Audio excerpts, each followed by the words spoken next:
Pronto, agora já começou.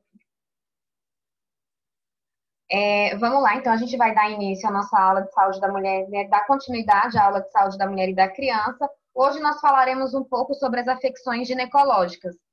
É, Vocês vão perceber que dentre as afecções, né, vai ser comum as mulheres apresentarem doenças ginecológicas, né? Uma delas, a primeira que a gente tem aqui é o crampo do colo do útero, ou até mesmo vocês podem chamar aí do câncer no colo do útero.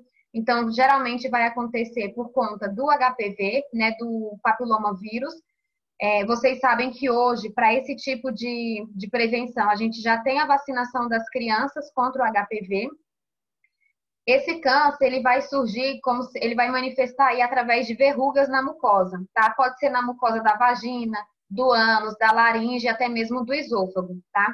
Muitas das vezes é assintomático, mas o que vai levar a mulher a procurar o serviço de saúde vai ser o aparecimento de verrugas que ela vai visualizar aí é, dentro aí, né, dentro do local aí, ou na vagina ou no ânus, dentro aí desses locais, tá? É uma doença que ela pode levar de 10 a 20 anos para o seu desenvolvimento, tá? Então, aqui tem uma ilustração do câncer do colo do útero. Então, a gente tem aqui a fase inicial, perdão, a fase normal, né? Aqui é a fase inicial, vocês vão perceber, é porque na imagem não dá para perceber, mas é como se fosse umas verruguinhas aqui que tivesse presente aqui.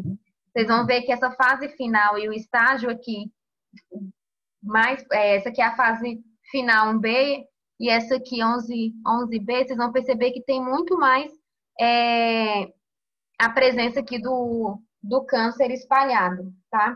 Então, esse câncer do colo do útero, a gente é feita a detecção através da citologia, que é feita aquela coleta que a gente chama, né, que é o Papa Nicolau, que é um exame clínico que vai ser introduzido no equipamento no fundo do colo uterino ali para ser é, coletado, né, ali do colo. Outra coisa que eu ia falar para vocês em relação a essa parte do colo do útero é que, por exemplo, antigamente a gente tinha altas taxas de mortalidade porque não tinha o conhecimento, né, de como era essa doença, da presença em si da doença, né? Esse câncer a gente já tem uma estimativa aí, uma prevalência para as regiões norte e centro-oeste. E uma dos sinais e sintomas que compõe aí vai ser o corrimento de cor amarelado rosa. Geralmente esse corrimento ele é acompanhado com odor, tá? Sangramentos após o ato sexual, dor na pelve, que é aquela dor embaixo do ventre. E em casos mais graves aí a mulher ela pode apresentar os edemas nos membros inferiores e problemas urinários, tá? Das principais causas, sexo desprotegidos com múltiplos parceiros, ou seja, né, sem a utilização ali da camisinha. Histórico de DST, vocês me perdoem aqui porque a gente não chama mais DST, são ISTs, né? Tabagismo, a idade precoce da primeira relação sexual e multiparidade. Multiparidade são vários partos, tá? Essa idade precoce é quando a menina, né, a mulher, ela começa a vida sexual dela precocemente, em idade precoce. Outra coisa também que pode influenciar em uma das causas por exemplo, o baixo nível socioeconômico. Vocês imaginam que uma mulher que precisa trabalhar, que muitas das vezes não tem um plano de saúde, precisa marcar um exame desses no posto, geralmente é um exame que é feito durante o dia, né, amanhã ou tarde, né, se for uma mulher que precisa trabalhar a semana inteira, que só chega em casa à noite, vocês não concordam comigo que vai ser difícil ela comparecer ao exame? Da mesma forma que quem tem um baixo nível socioeconômico, ou seja, não tem um conhecimento ali, né, às vezes aparece o corrimento, às vezes a pessoa acha que é algo simples, vai passando, sei lá, remédios caseiros, né? Que a vizinha, a fulana teve um corrimento, passou tal coisa, né?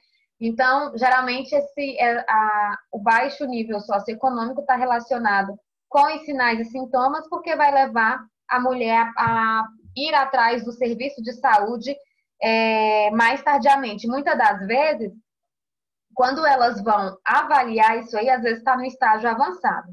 Só para citar um exemplo para vocês entenderem, semestre passado não, foi o retrasado, né? Que eu sou professora do estágio da ginecologia e da maternidade. Então, no semestre retrasado, nós tivemos uma paciente que ela teve câncer no colo do útero. Era uma paciente que, mesmo com câncer, descobriu uma gestação, teve que parar o tratamento do câncer para, né, prosseguir com a gestação. Após a gestação, após o parto, a criança não pôde amamentar por conta da volta dessa mulher ali para tomar as medicações para a realização da quimioterapia. Mas para vocês entenderem, era uma mulher que descobriu o câncer no estágio avançado. Eu lembro que ela teve alta, só que eu lembro que o médico falou para ela que não tinha mais jeito, não tinha mais como entrar com químio ou com rádio. Ia entrar só mesmo para o psicológico dela, mas que mesmo ela fazendo rádio ou químio não ia resolver. Então, é uma paciente que ela tinha vergonha de fazer o Papa Nicolau. Então, ela nunca fez Papa Nicolau por vergonha de se expor no consultório para a realização do exame, quando descobriu o câncer no estágio avançado, tá? Seguindo aí, o tratamento vai ser basicamente pelo exame, que é o Papa Nicolau, né?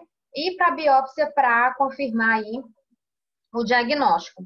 Outra doença que a gente tem, que é comum vocês ouvirem falar, é a endometriose.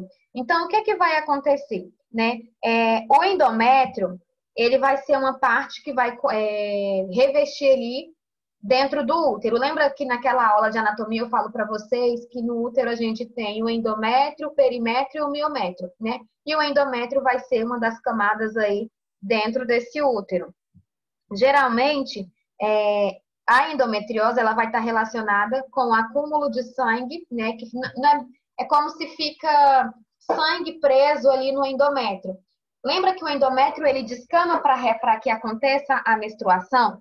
Que a gente sempre fala, toda vez que ocorrer a menstruação, o endométrio irá se descamar. Ou seja, toda vez que ele diz, no caso de mulher com endometriose, é o seguinte, a hora de fazer a escamação para menstruação, acaba ficando resquícios de sangue aderidos no endométrio. Consequentemente, leva aí a endometriose, tá? Muitas das vezes, a doença, ela é presente ali no endométrio, né, nesse tecido que vai revestir o útero, né, o interior do útero, mas a gente pode ter também problemas em decorrência da endometriose nas trompas, nos ovários, no intestino e até mesmo na bexiga, tá? Vocês vão perceber que o endométrio, ele vai ficar mais espesso. Por que a mulher com endometriose, ela tem dificuldades para engravidar? Porque o endométrio, né, por ele ficar mais espesso, vai dificultar a implantação ali de um óvulo fecundado, tá? Então, muitas das vezes a mulher com endometriose, ela tem uma dificuldade para engravidar por conta aí desse espessamento da camada do endométrio, tá? Então, vejam aqui. Aqui a gente tem, né, uma região, um sistema reprodutor normal e um sistema reprodutor com endometriose. Tá vendo essas setinhas que estão ligadas a essas partezinhas pretas? Isso significa, deixa eu só admitir uma aluna para entrar. Essas partezinhas aderidas em toda a extensão do sistema reprodutor significa aí a presença do sangue que ficou preso aí nessa estrutura dentro do organismo aí, né, dentro dessa parte do sistema reprodutor. Então, vejam que a gente tem nos ovários, a gente vai ter aí no útero, né, vai ter aí nas trompas. Então, a endometriose, ela não precisa ter só esse alojamento no endométrio, mas ele também se estende aí às outras porções aí do sistema reprodutor, tá? Então, olha só, aqui no caso da endometriose. Por conta o endométrio, ele descama para que haja menstruação, né? No caso da endometriose, o sangue da menstruação, ele fica preso. Então, vocês percebam que, além de escorrer, né, o sangue ali em forma de menstruação, fica resquícios de sangue aderido em algumas partes do sistema reprodutor. Os principais sinais e sintomas são dor e infertilidade por conta do espessamento desse endométrio, né? As cólicas menstruais mais intensas, dor durante a relação sexual, dor difusa, fadiga crônica, sangramento menstrual intenso ou irregular e alterações intestinais ou urinárias durante a menstruação, tá? Não se sabe ainda o porquê né, do aparecimento da endometriose, né? Então, as causas em relação à endometriose, principalmente em relação ao comportamento, é desconhecido. Só que a gente sabe que, se, por exemplo, uma família apareceu alguém com endometriose, então quer dizer que os membros, as mulheres, membros daquela família, algumas vão ter uma chance maior aí também de desenvolver endometriose, tá? O tratamento para endometriose vai ser feito através de procedimentos cirúrgicos, né? Exame físico, ultrassonografia, tá? E além disso, vai destacar aí os exames para fazer a sinalização da endometriose, como a ultrassonografia transvaginal, ressonância, laparoscopia ou laparotomia, tá? Outra doença que a gente tem bastante proeminente é a sífilis. Vocês vão ver quando vocês estiverem no estágio, aquele monte de mulher internada, com um monte de bebê com acesso venoso periférico. Porque quando vocês verem o bebê com acesso, vocês podem desconfiar que aquele bebê, aquele recém-nascido, está fazendo tratamento para sífilis, porque a mãe pegou sífilis, né, durante a gestação. A sífilis, ela é causada pela bactéria Treponema pálido, né, e ela vai atingir peles e mucosas.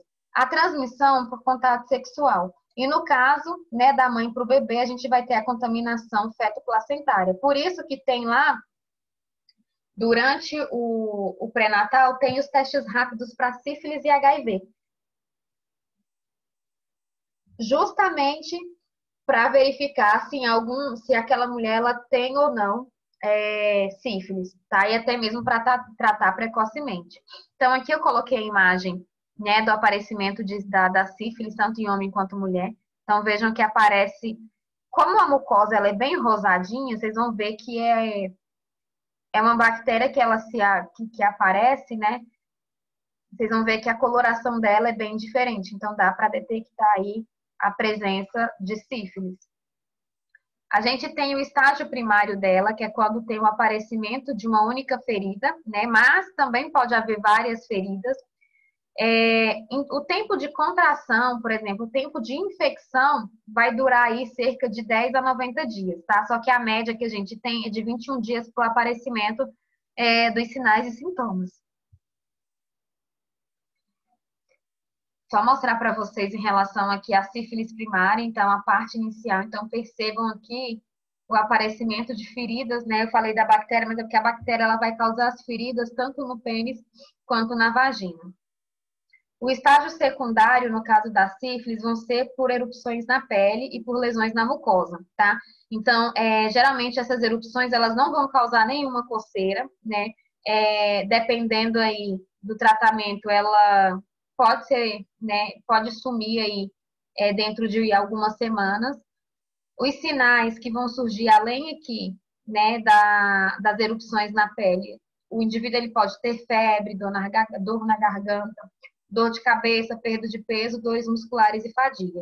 Então, olha só, na palma das mãos, nos pés, é onde a gente tem um aparecimento aí dessas erupções, tá? Vocês estão vivos? Vocês estão conseguindo acompanhar aí? Alguma dúvida até aí?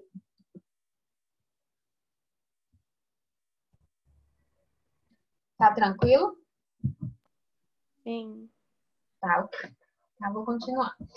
A gente tem a sífilis terciária, que é o estágio mais latente, que é quando quando começa os sintomas secundários do estágio secundário e eles desaparecem, né? Se a pessoa ela não fizer o tratamento, ele vai ter a sífilis. Pode ser que alguns não aparente, ele não dê para visualizar os sinais e sintomas, né? Qual que é o problema da sífilis? Uma vez em estágio, né, terciário, a sífilis ela pode causar problemas no cérebro, nos olhos, né, nos nervos, nos vasos sanguíneos, nas articulações. E além também pode causar uma cegueira, uma demência, tá? E muitas das vezes pode levar até a morte.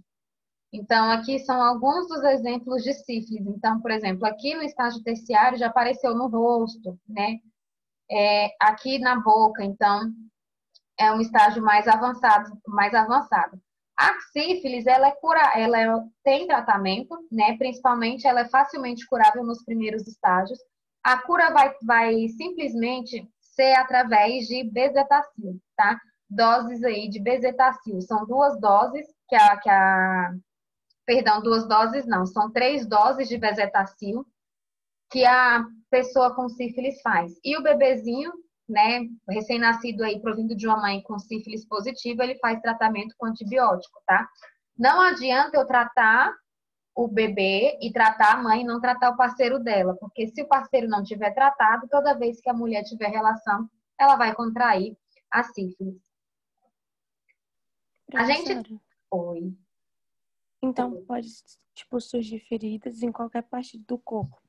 Isso, mas assim, a gente tem no estágio terciário, a gente tem feridas em várias partes do corpo. É claro que no estágio inicial, geralmente essas feridas elas vão aparecer mais nos órgãos genitais, tá? E aí quando ela está no estágio mais avançado, ela começa a aparecer em outros locais. Tá bom, agora eu entendi. Uma outra doença que a gente tem é a gonorreia. Vocês vejam que a sífilis e gonorreia, elas fazem parte das ISTs, mas que, querendo ou não, elas são extremamente importantes para dentro das afecções ginecológicas, porque às vezes a gente acha besteira, ah, não, mas não tem esse negócio de sífilis, não, pessoal, né, camisinha aí sendo gratuita no posto, o pessoal se cuida, mas infelizmente quando a gente vai para a maternidade e ginecologia, vocês vão perceber o tanto de mulher com sífilis e bebês sendo tratados com antibióticos porque a mãe, né, tem sífilis. Então pode ver, quando vocês forem fazer bezetacil em maternidade, pode ter certeza que aquela mulher ela está fazendo tratamento para sífilis, tá? Mas vamos lá. Outra doença, a gonorreia, causada por uma infecção sexualmente transmissível, né? A gonorreia ela pode ser transmitida em contato com pênis, vagina, boca e ânus, né? Por conta do sexo anal, sexo vaginal que tem por aí, né? A gonorreia ela pode ser transmitida da mãe para o bebê durante o parto, tá? E muitas vezes as pessoas elas têm gonorreia, né? Muitas das vezes quem teve gonorreia e recebe tratamento, eles podem ser infectados novamente quando tiver contato com uma pessoa que tenha gonorreia, tá? Então, vai ser o aparecimento dessas verruguinhas, né, nos órgãos genitais. Vou citar só o das mulheres, porque é o que importa aqui pra gente. Nas mulheres, geralmente, elas não vão apresentar os sintomas. O que, se surgir algum sintoma, vai surgir aí, por exemplo, a sensação de queimação a urinar, que ela pode desconfiar, não vai desconfiar de uma gonorreia, né? Desconfia, no caso aí, por conta dessa queimação a urinar, você vai desconfiar de uma infecção urinária. Então, por isso que tem que ter um cuidado aí no diagnóstico, né, para essa mulher. O aumento do corrimento vaginal e do sangramento vaginal no período menstrual. O que vai dar para ela perceber mais ainda é através do corrimento, porque é um corrimento branco leitoso. Não tem quando não fica com nojo não, mas não tem quando o leite ele tá bem mais, deixa eu ver, leite não. Pensa aí numa vitamina de cupuaçu, que é bem mais leitoso, né? Então, no caso dessa doença, né, quanto mais leitoso, é como se tivesse aquele corrimento bem leitosozinho mesmo, bem branco, leitoso, tá? Meninas, se a aula finalizar dentro de 40 minutos, eu vou precisar mandar um novo link para vocês, tá bom? Porque o Zoom, ele só permite a aula aí dentro de 40 minutos. Aí, para que dê continuidade, eu vou ter que abrir novamente uma nova janela. Mas aí, se acontecer, vocês fiquem atentos que eu mando o link novamente lá no WhatsApp, tá bom? Vamos lá. Aqui, vamos para a gonorreia. Aquilo que eu falei para vocês do branco leitoso é isso aqui. Esse corrimento bem purulento, bem branco leitoso, tá? Vocês verem que no caso da criança pode causar aí oftalmia neonatal por conta da presença aí da infecção da gonorreia. O tratamento vai ser, além das medidas de higiene, tratamento com antibiótico, tá? E além também disso, embora a medicação, né, embora o indivíduo ele interrompa a medicação, ele tem que ter cuidado, porque muitas das vezes, com o desaparecimento dos sinais e sintomas, não quer dizer que ele está totalmente curado. Então, é aquilo de tem um antibiótico, tem que tomar um antibiótico exatamente nos dias recomendados. Se são 14, 7 dias de antibiótico, faça o ciclo completo, não faça pela metade, porque muitas das vezes a gente acha que por conta de que desapareceu ali algum sinal e sintoma, acha que já está curado, mas ainda está ali a presença, né, da bactéria ali, a bactéria ali está presente ainda. Outra doença que nós temos são os corrimentos vaginais, que são os fluidos que saem mesmo da vagina. Cuidado, porque a gente tem o corrimento vaginal normal, que geralmente ele é branco, ele é transparente, é aquele viscoso que parece uma liga, né? Aquele corrimento vaginal, aquilo é normal, ele parece uma liga. Só que ele não vai ter cheiro, né? Não vai causar uma irritação, uma coceira, nem nada, tá? Muitas das vezes está relacionado com uma defesa do organismo, livrando aí de células mortas, de bactérias, tá? Já o corrimento vaginal anormal, ele vai ter um mau cheiro, geralmente ele vai ser acinzentado, esverdeado, amarelado, até mesmo com presença de sangue. Muitas das vezes vai estar acompanhado de dor, de vermelhidão, de coceira e até mesmo de feridas, tá? Levando para um desconforto durante as relações sexuais. Então, olha só, aqui os aspectos do corrimento vaginal. Esse corrimento, ele tá bem leitoso, branco leitoso, né? Parecendo com da gonorreia. Então, esse corrimento aqui, ele já não é um corrimento normal, não, tá? Isso aqui, quando a gente fala do corrimento vaginal normal, quando eu falo branco, é aquele branco transparente. Não é aquele branco igual aqui, não. Esse branco aqui de parecido leite, não. É aquele branco transparente, tá? Que é o corrimento vaginal normal. Enquanto esse branco mais leitoso, ele já tá me dizendo que tem algo ali que não tá satisfatório, né? Alguma coisa ali não está legal no organismo, no sistema reprodutor aí feminino. Outro problema que a gente tem são os miomas. Muitas das vezes, vocês vão ver aparecer miomas, quando a gente faz aqueles exames ginecológicos, principalmente aquelas transvaginais, aí tem lá no final. Diagnóstico, ovários policísticos ou, por exemplo, miomas, né? E a gente vai falar um pouco do que é esse mioma aí. Será que mulheres com mioma têm dificuldade para engravidar? Será que mulheres que possuem miomas nunca vão engravidar? Então, já a gente vai falar sobre isso. A causa do mioma, geralmente, ela está relacionada, ela é desconhecida. Mas o que a literatura traz para a gente é que o mioma ele pode estar relacionado, né, com a maior prevalência em mulheres da raça negra e que nunca tiveram filhos, tá? Muitas das vezes ele está relacionado com a produção hormonal, tá? Às vezes por conta do anticoncepcional, desse processo, né, que a gente fica injetando anticoncepcionais, utiliza vários tipos de anticoncepcionais, isso aí pode trazer uma alteração com a produção hormonal, tá? Esses miomas, eles geralmente, né, são tumores benignos do útero, né, que muitas das vezes vão estar relacionados aí com uma desordem hormonal. Então, por exemplo, aqui, esse é um útero que vai apresentar alguns miomas. Então, aqui a gente vai ter um exemplo de mioma no útero. Tem um mioma aqui mais para dentro do útero, né? A gente tem na parte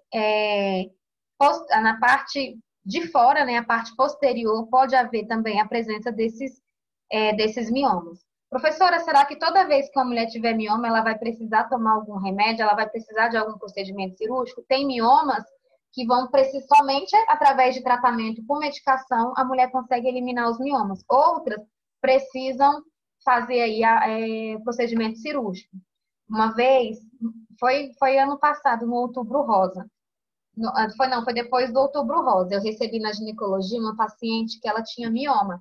Só que assim, era uma paciente jovem. Eu achei que ela estava acompanhando uma outra paciente que estava do lado dela, né? Que elas chegaram para internar. Então, o abdômen dela estava bem distendido. Eu, na minha inocência, bem achando que a menina, né, estava grávida. Até paguei um mico de perguntar quantas semanas que ela estava. E, na verdade, ela não estava grávida. Era um mioma. Era um mioma que fez com que distendeu bastante, cresceu muito, fez com que o abdômen dela se distendesse e ela estava parecendo uma gestante. E era uma menina aí de 18, 19 anos, tá? Então, não pensem que o mioma só vai aparecer em gente velha, não. Aparece em qualquer idade, tá? Dependendo do mioma, né, a mulher vai ter sangramento uterino anormal. Tem mulheres que, por conta do mioma, sangram muito. Às vezes, ao invés de ficar, né, 5, 10 dias aí, elas ficam até 20, mais de 20 dias. Dor no abdômen, dificuldade para engravidar e a menstruação delas vão ser irregulares. A causa do mioma, que nem eu falei para vocês, é uma causa desconhecida, está relacionado com a produção hormonal, com a produção ali de estrógeno e de progesterona, tá? Os riscos, falei para vocês, a propensão imunigestas, mulheres que nunca tiveram filhos, né? A idade também ela vai influenciar, quanto mais jovem ou mais velha, histórico familiar, a origem étnica, que eu falei para vocês, a presença em raça negra e a obesidade.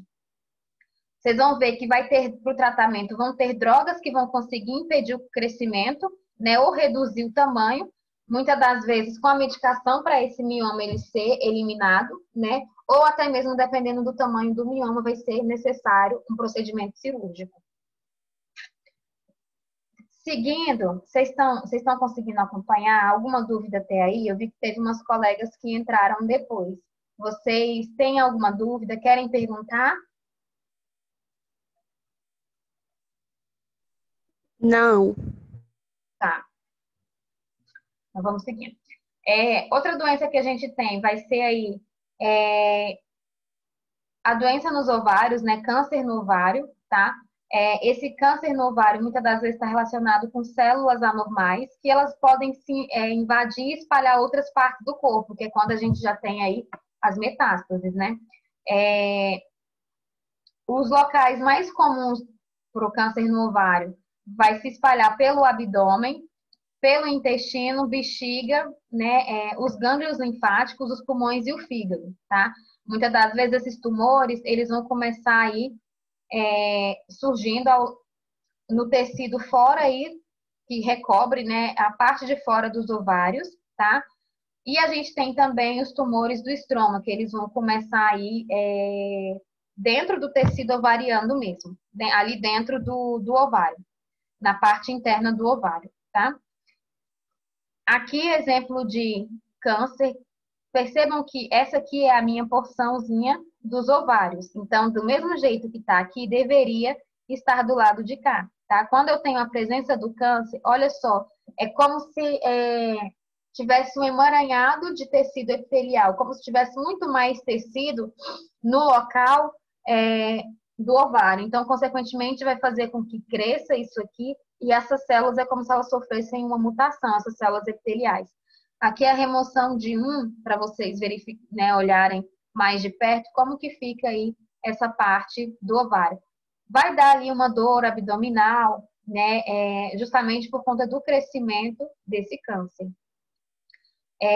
A causa também não é completamente esclarecida. Muitas das vezes pode estar relacionado com mutações genéticas, né, com alteração das células, e também aí com o aglomerado de células que invadem outros tecidos. Esse tipo de câncer está relacionado com mulheres com menopausa, né? Uso de terapia hormonal para tratar sintomas de menopausa, tratamentos de fertilidade pode levar a mulher a ter câncer no ovário, o tabagismo, a utilização do DIU e a síndrome dos ovários policísticos, tá? Que nem eu falei para vocês, pode ter dor abdominal ou até mesmo na pelve, o aumento do volume do abdômen, dificuldade para comer e distúrbios urinários. Para além desses sinais e sintomas, a gente ainda vai ter fadiga, indigestão, dor nas costas, dor durante o sexo, prisão de ventre e alterações no ciclo menstrual, tá? Então, por exemplo, os principais fatores de risco para o câncer do ovário: o histórico familiar da doença, então a genética, né? A história genética, a herança genética também, a ausência de histórico de gravidez e o início dos ciclos menstruais antes dos 12 anos de idade. O tratamento ele vai depender do estágio do câncer, né? E o que vai ser levado em consideração também no tratamento é se a mulher, a idade da mulher, a qualidade de vida dela e se ela deseja ter filho. Às vezes tem mulheres com câncer no ovário que tem delas que acontecem, mulheres que nunca nem tiveram filhos, tá? Então, como é que eu vou fazer a remoção, né, dos ovários dessa mulher, sendo que ela nunca teve filhos? Pode ser que ela tenha aí, né, tenha o desejo de ter filhos no futuro. A cirurgia é o principal aí tratamento que vai causar, que vai estar relacionado com a esterectomia total, ou seja, vai ter a remoção do útero e do colo do útero. A gente vai ter também a oforectomia, que vai ser a remoção do ovário ou da trompa de falópio, e a bilateral, que vai ser a remoção dos dois ovários. Para o tratamento, a gente vai trabalhar com a quimio e com a rádio, só para citar, depois vocês deem uma lida, tá? Outra coisa outro tipo de doenças que a gente tem em relação à saúde da mulher são as vulvovaginites. Essas vulvovaginites vão ser doenças inflamatórias, doenças infecciosas, que elas vão causar aí um prurido, né? Muitas das vezes vai aparecer por conta de corrimentos, por conta do grau mesmo de infecção, né? Então, muitas das vezes vai ser, sabe aquela coceira intensa que geralmente que algumas mulheres elas têm, né, na região da vagina, são as vulvovaginites, tá? Por conta ali de uma inflamação, de uma infecção no local. Muitas das vezes relacionadas com vaginoses bacterianas, né? Então, um desequilíbrio da flora vaginal, ou também por candidíase vulvovaginal, que é um fungo que pode ser transmitido aí na relação sexual, tá? Ou até mesmo a presença de tricomoníase, que também é um outro tipo é um outro tipo, né, que pode ser transmitido através da relação sexual. Eu não trouxe essa vulvovaginite aqui, mas achei importante falar dela para vocês. Tem uma outra também que a gente conhece, que é a bartolinite. A gente tem uma glândula que ela se chama Bartholin, tá? Essa glândula, se houver infecção dessa glândula, pode acontecer de levar a mulher a ter aí, por exemplo, a bartolinite, né? Quais os sinais e sintomas para isso? Vai ser calor, dor, edema significativo e muitas das vezes vai deformar a vulva da mulher por conta ali da inflamação da glândula. Eu esqueci de colocar, não foi nem porque eu esqueci, mas para falar para vocês, outra doença que a gente tem nas mulheres prevalentes de afecções são os cânceres de mamas, né? O câncer de mama, hoje, quando a gente trabalha junto aí com a atenção básica, tem o autoexame, que é ensinado para as mulheres, que é aquele autoexame, mas a gente também tem os exames mais profundos aí, né? De acordo com o Ministério aí da Saúde, o câncer de colo de mama, ele vai estar relacionado, muitas das vezes, com alguns fatores, tá? Então, a gente também vai ter fatores de risco que podem levar que tem a propensão aí, né, para o câncer de mama. Um deles vai ser, por exemplo, a ingesta, né, o primeiro parto, né, o primeiro parto após 30 anos, a nuliparidade, ou seja, a mulher nunca ter filhos, a menopausa após os 55 anos, história pessoal ou familiar de câncer de mama por conta da genética, tem aquela coisa da genética, né? E também o câncer de mama ainda pode estar relacionado com a dieta dessa mulher. Então, mulheres aí que têm dietas, né, pobre aí em fibras e vitaminas, né, ou que são expostas a radiações, elas têm mais propensão de adquirir um câncer de mama, né? Hoje a gente sabe que o câncer de mama, a gente tem aí, ainda não é o suficiente, né, para a utilização de medidas para evitar que tenha um aparecimento da doença. Muitas das vezes, 80% dos tumores, eles são descobertos pela própria mulher de forma acidental. Às vezes, assim, ela vai tocar a mama e acaba percebendo a presença de um nódulo. Por isso que eu falei para vocês do autoexame, porque ele é algo bastante importante. Mas vocês pensam assim, professora, eu fiz, apalpei e verifiquei um nódulozinho. Quando eu fui fazer o exame, era um nódulozinho de gordura, né? Não era de câncer. Não era um nódulo ali de câncer, mas um tecidozinho de gordura. Pode acontecer. Mas apalpou, fez o autoexame, verificou uma massa ali no seio, é bom fazer procurar o sistema de saúde para poder realizar exames mais precisos, tá? Quanto mais precocemente a gente detecta o câncer, melhor para tratar. Tive uma paciente também de câncer de mama, que ela era uma paciente que ela já foi internada com câncer exteriorizado. Então, a mama dela exteriorizou o câncer, do tanto que ela escondeu. Ela não fez tratamento, escondeu da família. Então, o câncer já tinha um mau cheiro e estava exteriorizado. A família só descobriu porque o marido dela detectou, né, viu que ela estava com um problema ali na mama e levou ela forçada para o hospital. Mas, enquanto isso, ela escondia da família. E isso eu achei curioso, porque eu fiquei imaginando o que passou pela minha cabeça e eu acho que deve estar passando na cabeça de vocês. Mas, poxa, a mulher, né, ela tem o parceiro, o marido dela, né, tem a intimidade com o marido, né? Será que o marido nunca percebeu, né? Será que ela não trocava de roupa na frente dele? E aí eu lembro que eu perguntei isso para ela e ela falou para mim que não deixava exposto, né, as mamas para que ele não pudesse ver o problema que ela tinha, né? Se eu não me engano, não foi nem porque ele viu, mas foi por conta do mau cheiro que estava tão forte que ela foi obrigada a retirar, né, a blusa, o sutiã, para eles verificarem o que estava acontecendo ali. E acabou sendo internada para fazer os curativos e para tratar, né, começar o tratamento desse câncer. E o último que eu vou falar para vocês, para não cansar vocês mais ainda, é o câncer vaginal. A gente acha que não tem câncer na vagina, mas tem. Apesar de a estatística mostrar que tem uma menor incidência, né, uma menor prevalência para câncer vaginal, que é um tipo de câncer mais raro, mas é um tipo de câncer que, em maioria, quando acontece, pode evoluir rapidamente para metástase e levar a metástase aí para o colo do útero e até mesmo para o útero, tá? Geralmente, quando a pessoa descobre o câncer vaginal, ele já está em estágio final. E por isso que a gente fala que o diagnóstico ele é sombrio. Além também da presença de sangramentos, né, e de hemorragias que vão trazer como sinais de alerta ali para o câncer vaginal. De afecções ginecológicas, era isso que eu tinha que passar para vocês. Eu estou devendo para vocês uma apostila sobre todo o conteúdo, né? Uma apostila e um livro, né? Então, eu tenho um livro que ele até, se eu não me engano, ele é do Profai, e ele é um livro que ele vai falar sobre assistência à mulher, à gestante e ao recém-nascido. Então, eu vou postar lá na plataforma para depois vocês terem o acesso aí desse material, tá bom? Eu queria ver com vocês se vocês têm alguma dúvida em relação ao conteúdo, se conseguiu pegar aí, se tem alguma dúvida em relação ao conteúdo passado.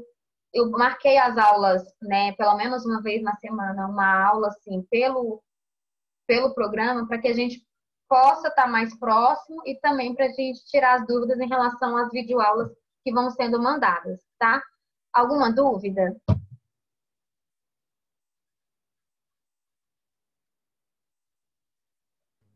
Não, por enquanto não. Tá claro, tá? Em relação, conseguiram entender sobre o ciclo menstrual? Sim, Tá, ok. Acho que quem falou foi a Lohane, não, né? foi a Ellen. Foi a Ellen. Beleza, Ellen. Vocês são turma nova no CIES? Ou já tem há quantos meses que vocês estão no CIES? Tem uma turma que começou agora no começo do ano. Eu creio que a maioria seja dessa turma. Ah, entendi. É porque geralmente eu dou aula de manhã ou à noite lá. Por isso que eu não tinha, quando eu recebi o convite para participar da turma de vocês, eu vi que tinha várias pessoas novas. Mas ok. Mas deixa eu ver, Lohane, Teles, o iPhone, se eu não me engano, é a Alessandra. Vocês têm alguma dúvida? Não, Tudo tranquilo? Deu para entender direitinho? sim. Tá. É, Se não tiver dúvida, eu vou finalizar a aula por aqui, vou salvar o vídeo e vou postar ele lá no nosso, lá na plataforma, né? Vou tentar salvar, vou tentar mandar, vou demorar para postar, porque eu vou colocar a videoaula para ser anexada no YouTube para gerar o link para poder enviar para vocês, porque com o link fica mais fácil para visualizar depois. E mando esse material que eu utilizei na aula e mando o livro também, tá bom? Se não tiver dúvidas, eu vou finalizar a aula por aqui. Qualquer coisa, estou à disposição.